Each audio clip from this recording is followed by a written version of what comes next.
Okay, end of day 44. Done my 2 workouts for the day. It's a bit earlier because it's the Tuesday, plus work cancelled again, so I had an afternoon to myself, which I went to the gym for because I'm still dealing with that nagging foot injury. But I am running in the mornings, and that's not causing too much of an issue. Water's done for the day. Progress pictures done for the day. Pages are not done yet. Diet is still going. Yeah,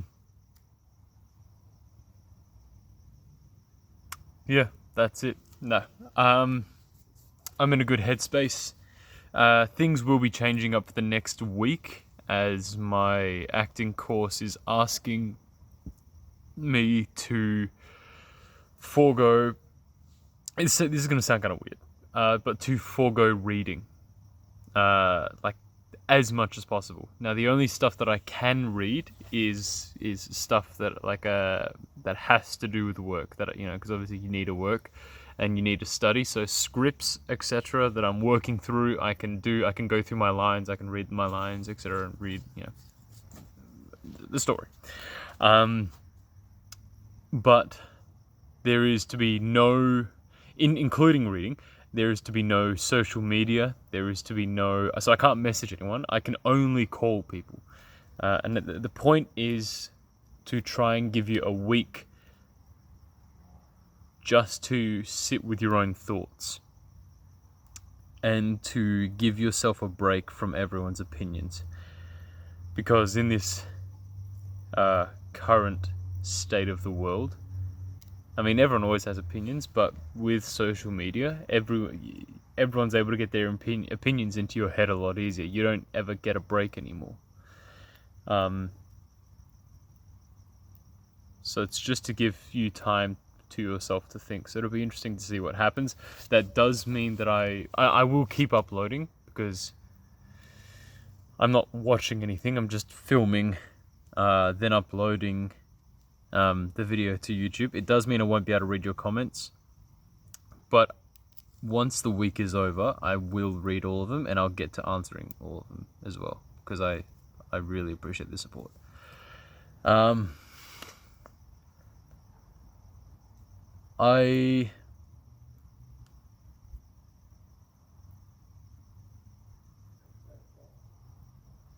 curious to see what happens this week. Because I know we've been talking about small changes, and now, coincidentally, this week has come along that is going to free up my time. Remember how I was setting the goal of less social media? Suddenly, bam, the school that I go to has said, like, nothing. You can use no social media at all, which is pretty cool. Now I can commit to that task, and maybe that is the little flame. Not that I haven't been improving so far, slowly, but that could be the little flame that leads to me retaking control of my life and loosening the vice on me that social media has had. Yeah, I am in control. I am holding myself in a vice using social media. I will take responsibility. I just want to share a quick moment that I had with you from class today, which is really cool.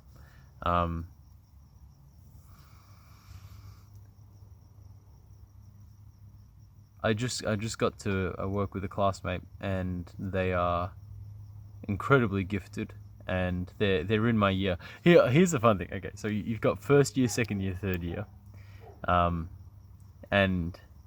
the school decides whether you graduate to second year, or decides whether you're ready once you finish first year. So you audition, you get in, you do first year, and then you have to re-audition for second and third year, which is really cool because it means by the time you're in third year, the one that I'm currently doing, you are incredibly dedicated to your craft. Because who's going to keep auditioning and stick around, Plus, on top of that, the school because it's not a university or a college, it has its own curriculum, and it can choose to not allow you to go up a year. Why is this a good thing? If I got into university, which I have in the past, I got into one of the more prestigious acting schools in Australia, when I was 18. Well, sorry, when I was 17. And I'm 26 now. Fuck, that's 9 years.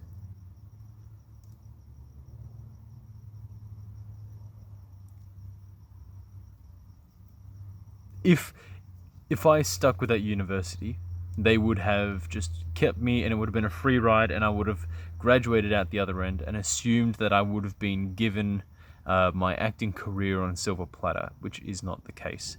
The school that I'm currently at, they don't bullshit you. They will say, you're not ready, and they will hold you back. And yes, that hurts. Yes, it fucking sucks that you're not out there like all the other stars, you know, like a fucking Timothy Chalamet becoming famous at whatever, 18, 20 years old, you know, and taking the world by storm. That's 1 in a billion. That's 1 in a billion people that are doing that. And chances are he was probably raised in the right conditions. Now, my family, none of them are artistic at all. They're all business minded. They're all like very, very, very business oriented. They're not creative. They're not artistic. I'm an anomaly, and I don't fucking understand why, but I am. So it's taken me longer, understandably, to learn about the craft of acting and what it means and the creative world. This school has allowed me and kept me accountable, which I'm really grateful for. Anyway, back to it. So by the time we're in third year, there's only me and one other student. And she's just fucking fantastic, man. I've got nothing but gratitude for her. She is incredibly vulnerable. And I'm grateful to be able to share space with her. She lays it all out on the floor and gives it her all. And there's a sense of like camaraderie with her because third year is fucking hard. And so we're both struggling. But yeah, I got to do a scene with her today, and it was incredibly vulnerable, and that's it. I'm just grateful. I'm just grateful for that safe space. Because I've been places where people judge. And it's so hard to open up and reveal yourself when you know people are going to try and hurt you with it. Anyways, just that's my moment of the day. I don't know, that's not really has anything to do with the 75 hard at all, but I'm just incredibly happy, and I want to nurture that friendship and that, yeah.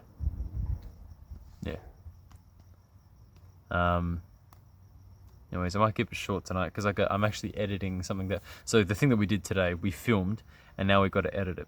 So I'm going to get back to editing it because it's due tomorrow. We filmed it today, due tomorrow, the scene that we did.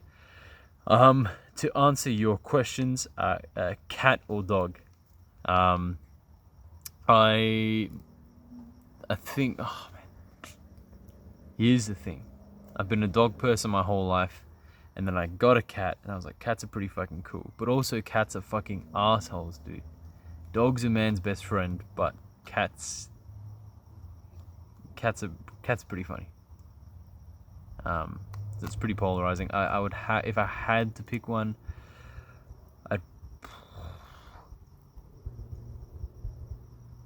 I would say cats are lower maintenance. They're more independent. Dogs need a bit more care. But cats require more patience. Dogs will give you their love. Cats, you need to earn their love. I've got scars. I don't know if you can see it, but I've got like scars all on my wrists and stuff from me trying to jump the gun and force my cat that I got to love me, and he taught me a lesson. Was I being impatient? I don't know. You tell me. I adopted him. He was feral. They said he was the first cat I'd ever owned. I went to the adoption center and they said, this cat is the most difficult one we have here. He does not like being touched by humans at all. Do not go for this one if you're a beginner. I'd never owned a cat before, and I went, give me that one. And it took me 4 months of waiting for him to let me touch him. Just touch him, like barely, and then he'd scamper off. 4 months.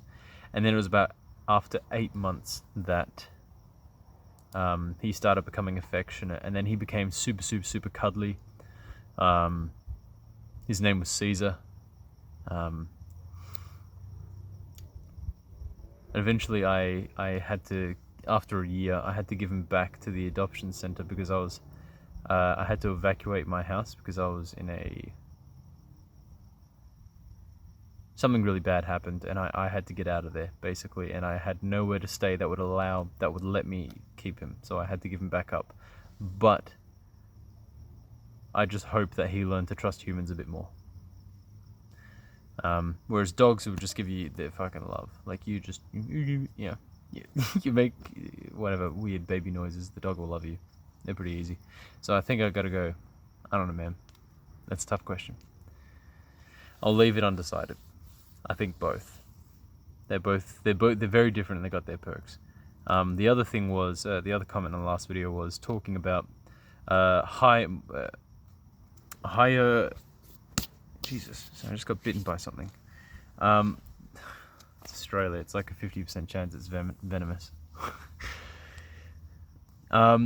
The more muscle mass, the more calories you need to sustain yourself. That's true, dude. That's true. But cheeky because it's diminishing returns. You know, it's the amount of muscle mass that I would have to put on to burn as much in a day as a 7-kilometer run would a day. That's a lot. I'd need to be on steroids, and that's probably not something I'm going to be doing. Anyways, I'll leave it there.